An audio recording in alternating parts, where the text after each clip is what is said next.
वहीं दूसरी तरफ एक बड़े से गोडाउन के सामने कुछ गाड़ियां आकर रुकी। आगे पीछे खड़ी उन गाड़ियों में से सभी गाड़ी बाहर आए और उन सभी के हाथों में राइफल थी।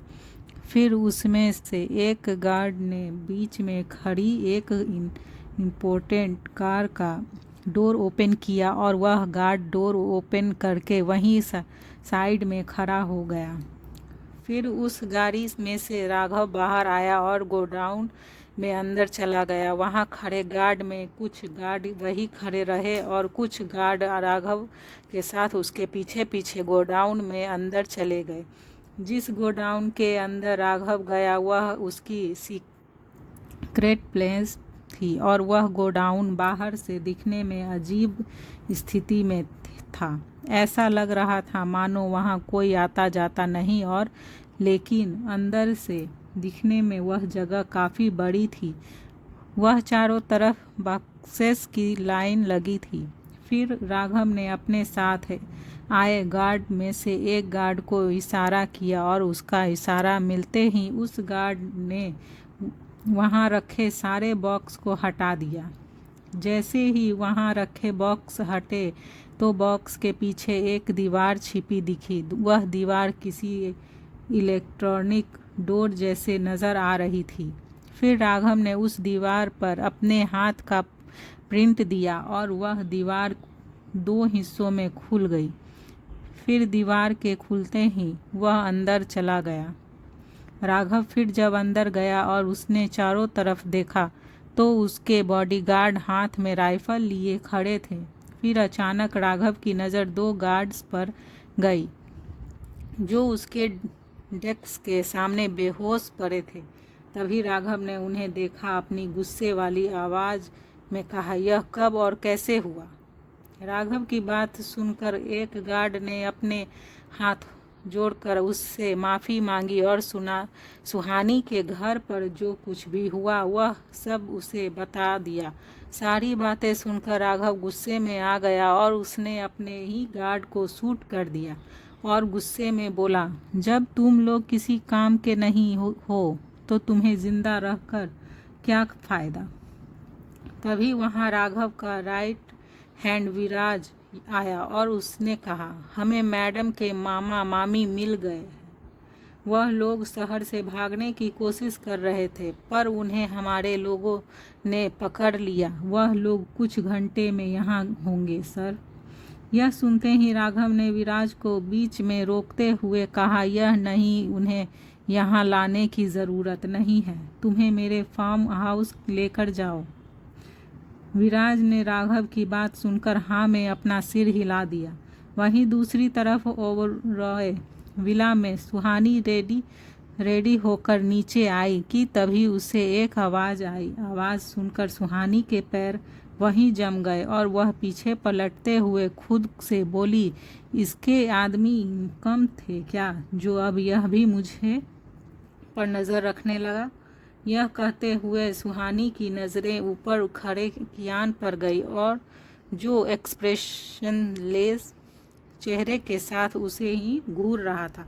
फिर सुहानी कियान को देखकर धीरे से मुस्कुराने लगी। तभी कियान ने सुहानी को देखते हुए अपने मन ही मन कहा, तुम्हारे दिमाग में क्या खिचड़ी पक रही है? यह बात तुम्हारी फेक स्माइल ही बता रही है। बहुत जल्दी ही तुम्हारे चेहरे से यह स्माइल भी गायब हो जाने वाली है।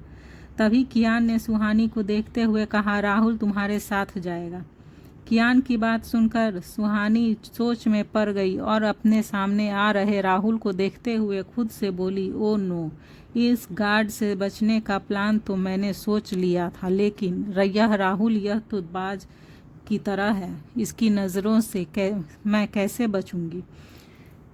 कियान ने सुहानी के चेहरे पर आई इस टेंशन को भांप लिया और उसे देखते हुए अपनी कोल्ड आवाज़ में बोला, क्या हुआ? Any problem? कियान की बात सुनकर सुहानी ने जल्दी से न में सिर हिला दिया। फिर कियान उसे देखते हुए होठों को टेढ़ा करके धीरे से मुस्कुरा दिया। उसकी यह न दिन दिखने वाली स्माइल मिस्ट्रेस से भरी थी। फिर थोड़ी ही देर बाद वह सभी मॉल में थे। सुहानी को पता नहीं था कि वह जिस मॉल में शॉपिंग कर झूठा बहाना बनाकर आई है वह कियान ओबरॉय का ही मॉल है और वहाँ सब उसके ऊपर नीचे रखे हुए हैं। इस बात से अनजान सुहानी अपने मन ही मन खुश होते हुए बोली, मिस्टर राक्षस, तुम्हारी कैद में मैं आज मेरा आखिरी दिन है। आज के बाद मैं तुम्हारी कैद से आज़ाद हो जाऊंगी और उस राघव से भी। सुहानी यह सोचते हुए अपनी ही धुन में चले जा रही थी कि तभी वह सामने से आ रहे किसी लड़के से टकराई। उन दोनों की अचानक हुई टक्कर से दोनों की लड़खड़ाकर गिरने लगे कि तभी राहुल ने सुहानी को संभाल लिया और उसे गिरने से बचा लिया। तभी उस लड़के की नज़र उस जैसे ही सुहानी पर गई तो उसे देखकर उसकी आंखें बड़ी हो गई और जैसे ही वह कुछ कहने की को हुआ कि तभी सुहानी ने उसे डांटते हुए कहा, तुम्हें दिखाई नहीं देता क्या? देखकर नहीं चल सकते? अंधे हो क्या? सुहानी उसे डांट रही थी तो वहीं वह लड़का यह सोच रहा था कि सुहानी उसे पहचान क्यों नहीं रही है और उसे डांट क्यों रही है। तभी उस लड़के की नज़र सुहानी के पीछे खड़े लोगों पर गई और वह उन्हें देखते हुए समझ गया कि वह फिर किसी मुसीबत में है। फिर उस लड़के ने सुहानी की तरफ देखा और उसने उससे अपनी आंखों से कुछ इशारा किया। वह लड़का सुहानी का इशारा समझ गया और उसने उसे देखते हुए अपनी पलकें झपका कर दी और फिर उससे माफ़ी मांगते हुए वहाँ से चला गया। फिर उस लड़के के जाने के बाद सुहानी ने एक लंबी सांस ली और एक शॉप की तरफ चली गई जहाँ सुहानी यह सोचकर खुश हो रही थी कि आज वह आज़ाद हो जाएगी, तो वहीं कियान अपने विला में बैठा अपने लैपटॉप पर सब देख रहा था।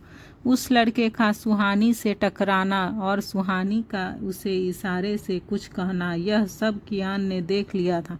फिर उसने अपने कान में लगे ब्लूटूथ से कनेक्ट राहुल से कहा, उस लड़के को उठा लो और विला में ले आओ। यह सुनकर राहुल ने यस सर में जवाब दिया और मुस्कुराते हुए खुद से बोला, शेर की नज़रों से बचना मुश्किल ही नहीं नामुमकिन है।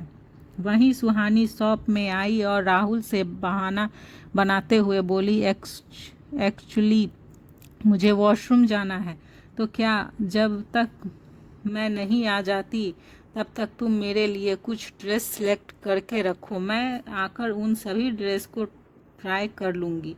राहुल ने उसकी बात सुनकर हाँ में अपना सिर हिला दिया और फिर सुहानी वॉशरूम के पास गई जहाँ वह लड़का सुहानी का पहले से ही इंतज़ार कर रहा था। फिर वह उसे देखकर खुश होते हुई बोली, अतुल थैंक यू यार, तू मेरा इशारा समझ गया।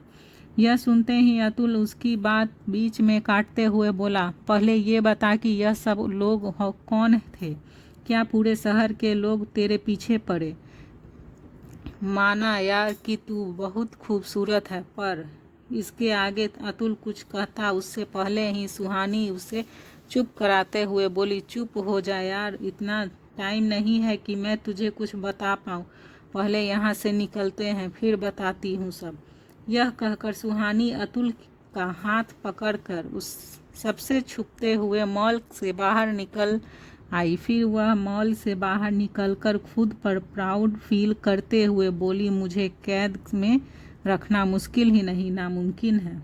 अतुल उसकी यह बात सुनकर हंसने लगा। वहीं दूसरी तरफ कियान ने वाइन के गिलास को खाली करके डेविल स्माइल करते हुए खुद से कहा, सिली गर्ल, आगे 20 मिनट में तुम मेरे आंखों के सामने होगी। इतना कहकर कियान ने अपना लैपटॉप बंद कर दिया। इधर सुहानी अतुल के साथ उसकी कार में बैठी और दोनों ही वहां से निकल गए। वह दोनों अभी कुछ दूर गए ही थे कि तभी उन्हें अपने सामने से 2 गाड़ियां आती हुई दिखी। सामने वाली गाड़ियों को देखकर अतुल ये यूं टर्न लेने के लिए पीछे देखा तो उसके पीछे भी 2 गाड़ियां आती हुई नजर आई। सुहानी यह सब देखकर मायूस होते हुए खुद से बोली, मर गई, तू फिर से पकड़ी गई सुहानी, अब तेरा क्या होगा।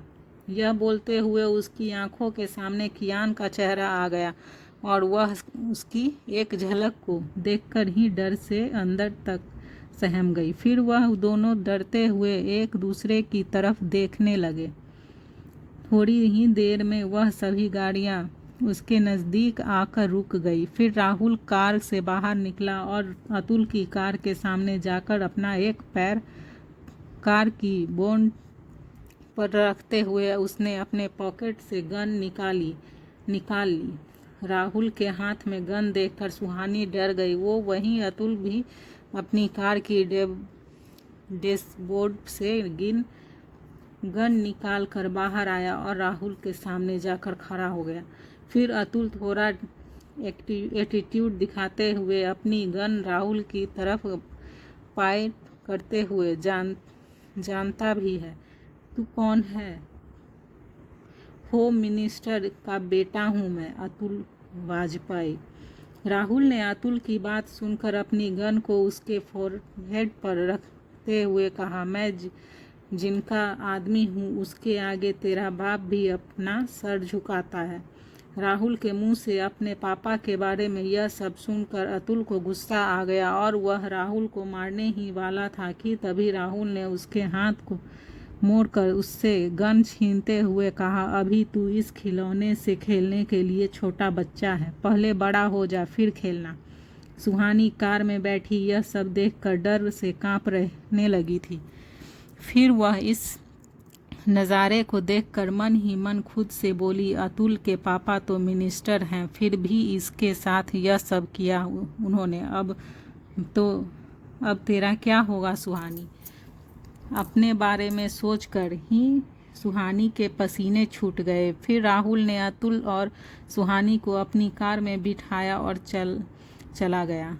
विला पहुंचते ही वह सभी अंदर गए और जैसे ही सामने का नज़ारा देखा तो वह सभी डर से अंदर कांपने लगे। उस सभी के सामने भूखा शेर बैठा था जिसे देखकर ऐसा लग रहा था कि वह बस अभी उन लोगों पर अपना वार करेगा।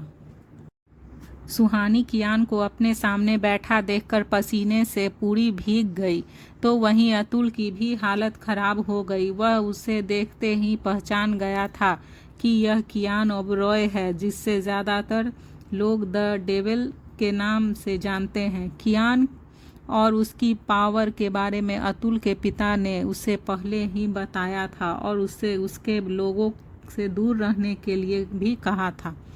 कियान जंगल के राजा की तरह सोफे पर एक पैर के ऊपर अपना दूसरा पैर चढ़ाकर बैठा था और अपने दोनों हाथों को सोफे के ऊपर फैलाए अपने सामने खड़े 2 नमूने को देख रहा था, जिसके उसके देखने पर से ही पसीने छूट गए थे। फिर वह उसका और उसने सुहानी के पास आते हुए डेविल स्माइल के साथ कहा, तुम्हें क्या लगा मेरी कैद से आज़ाद होना इतना आसान है? प्लान बनाना सिर्फ तुम्हें ही आता है। तुम्हारे प्लान तो मेरे प्लान का एक छोटा सा पार्ट था, तुम्हें बेवकूफ़ बनाने के लिए। कियान की यह बात सुनकर सुहानी की आंखें बड़ी हो गई। फिर कियान उसे देखते हुए आगे बोला, क्या कहा था तुमने मुझे? तुम्हारे बारे में जानना है तो मैं खुद पता करूं तो देखो, आई डिड इट। आखिरी के शब्द बोलते हुए कियान की आवाज़ तेज हो गई। फिर वह सुहानी के सामने आकर खड़ा हो गया और उसकी आंखों में देखते हुए बोला, अब तुम्हारा नाम तो क्या, तुम्हारी पूरी कुंडली मेरे सामने होगी और वह भी तुम खुद मुझे बताओगी अपने मुंह से। कियान यह सब बोलते हुए सुहानी को किसी तान से कम नहीं लग रहा था। फिर सुहानी उसे घूरते हुए गुस्से में बोली, मैं तुम्हें कुछ नहीं बताने वाली हूँ, तुम कुछ भी नहीं बताऊंगी मैं तुम्हें। उसकी यह बात सुनकर कियान ने तिरछी स्माइल करते हुए उसे कहा, okay so let's game start now. यह कहकर कियान ने राहुल की तरफ देखा और तो वह उसका इशारा समझते हुए अतुल के पास गया और उसने अतुल की कॉलर पकड़कर उसके मुंह पर एक पंच मारा। आखिर क्या होगा आगे? क्या सुहानी कियान को अपना नाम बता देगी? कियान अतुल के साथ क्या करेगा राघव जब उसे सुहानी के कियान के पास होने के बारे में पता चलेगा?